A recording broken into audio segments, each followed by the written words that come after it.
మా వీధి పిల్లలు వినాయక చవితిని ఇంత బాగా సెలబ్రేట్ చేస్తారని చెప్పి అనుకోలేదు. ముందుగా మన ఫ్యామిలీలో ఉన్న ప్రతి ఒక్కరికి హ్యాపీ వినాయక చవితి. ఎందుకో తెలియదు మామ, నా చిన్నప్పటి నుంచే వినాయక చవితి వస్తుందంటే 10 రోజుల ముందు నుండే హంగామా అయితే స్టార్ట్ చేస్తాం మేము.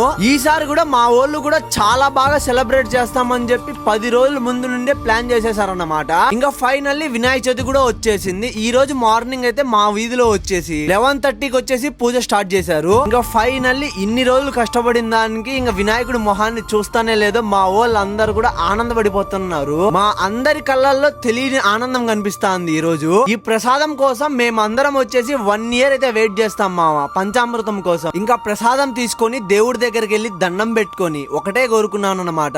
నెక్స్ట్ ఇయర్ కంతా మన ఫ్యామిలీ 1 million వెళ్ళిపోవాలి అని చెప్పి బలంగా మొక్కున్నాను. ఆ గణపయ్య నా మాట ఇప్పుడు కాదనరు, వచ్చే సంవత్సరానికంతా మనం 1 million కి రీచ్ అయిపోవాలని చెప్పి కోరుకుందాము. అలానే మీరందరూ కూడా బాగుండాలి అని చెప్పి ఆ దేవుడిని అయితే బలంగా